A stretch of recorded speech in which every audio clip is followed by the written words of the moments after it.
All right, guys. So I have tried and tried and tried, I think about 6 or 7 times now, to get into H1Z1. And I obviously have no luck in getting in. Basically, I don't know what's going on. I've tried looking on Twitter and Reddit and basically anywhere where a developer would be talking, and I just can't find an answer. Um, but I still stick by what I said earlier. People just need to really calm down, I guess. This right here, this kind of explains exactly what's going on right now, and it's funny as hell that this is the first thing that comes up on the H1Z1 Steam page.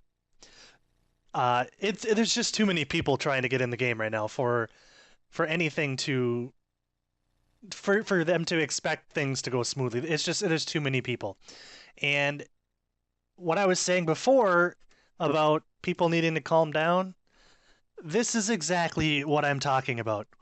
People are already talking about uh, getting refunds.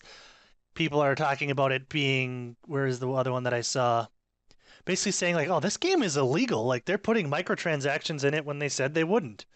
And like people are just flipping out and they need to calm down.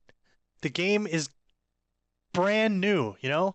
It's in alpha yet, and immediately people are just like, oh, I can't get in the game. Oh, the game's laggy. Oh, that house looks funny because there's the kitchen is sticking halfway through the house. Like these people are inept jackasses. They don't even know how to make games. And it's so early. People need to just slow down, take it easy, and give the devs some time to get things figured out. That's all it's gonna take. And then everything will be fine. Nobody will be bitching anymore. Like I don't understand why folks are flipping out about it. And the other thing that people have brought up is this right here. Well, this person's defending against it, but saying the game is pay to win. And it's important to note one big thing.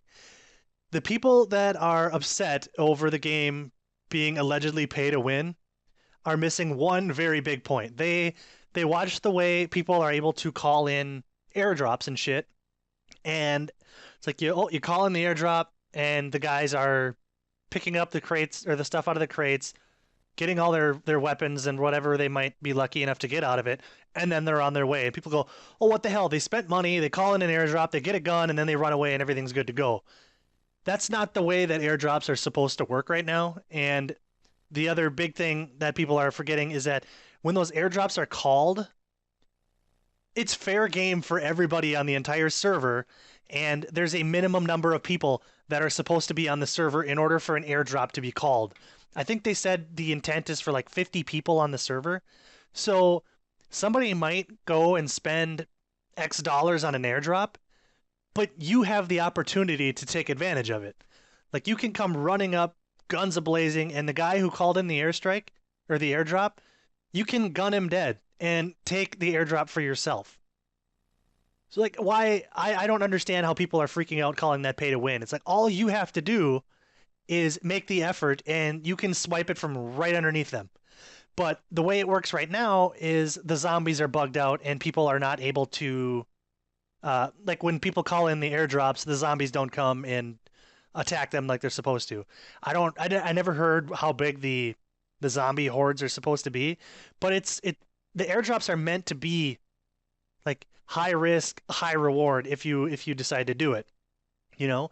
So, yeah, you might spend some money, but you have to survive other players attacking you, zombies coming after you, and let's not forget if you die, you're like it's not like you're going to run right back to it and be right back in the fight again. You lose everything you have, your weapons and everything you had before. You're not going to die and come back. Like it's not a death match to get the the airdrop when it comes down. Like it's basically more like King of the Hill or Survival of the Fittest. Like the person who is the most talented and the one that is probably the luckiest. There's a big portion of luck that comes into it. Like that's the person that's going to reap the spoils of any airdrop that comes in. So just blanket statement calling it pay to win and people freaking out and demanding refunds and things like that. Like that's not cool. You're going with the internet circle jerk right now, and it's kind of pathetic because it happens with so many games. It's people are already here. Here's a good thread, right? That you may or may not be able to see this clearly, but people are already going in and just giving it the War Z syndrome, where they're just giving it a a 0 out of 10 and saying, oh, this game is trash and it's pay to win. It you know Inept developers, they're a bunch of scam artists and this and that and a bunch of other basically rhetoric. There is no reason for this at all. Like, you don't need to flip out. I will never for the life of me understand how everybody who bought this game spent $20 on it and they treat it like they spent $1,000 on it. I'm not saying $20 isn't a lot of money for some people, but I am saying that $20 does not justify the level of anger and vitriol that is being spewed across the internet towards H1Z1 right now. That I am absolutely saying. $20 does not constitute people going and getting together a lynch mob to ruin the reputation of a game 24 hours after it came out, ignoring the fact that it's an alpha and they flat out tell you, just like DayZ does, that there's going to be bugs. And there may be even game breaking bugs. And the zombies and airdrop things working the way they do right now is a game breaking bug. People just need to calm down. I guess that's all I really have to say on it, but it's just so disgusting to see the way people act whenever something like this comes out, whenever a game like this comes out. It happened with DayZ, it happened with War Z, it happened with 7 Days to Die, I believe, it happened with Rust, and now it's happening again with H1Z1. It's like people don't they they buy these games over and over again.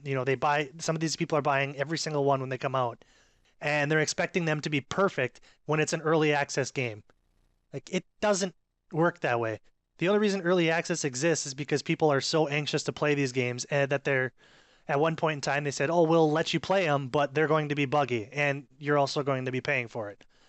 Whether you're for that or against that, it's totally up to you, but if you knowingly buy an early access game, you've got no right to bitch about the things that are going on, especially if they involve bugs.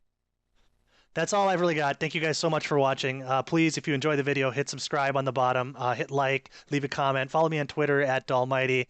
I'm sorry I wasn't able to get game footage for you guys. It wasn't in the cards today, but I wanted to get something up and uh, you know give my thoughts on H1Z1 right now and all the nonsense that's going on around it. But thanks for watching. Bye.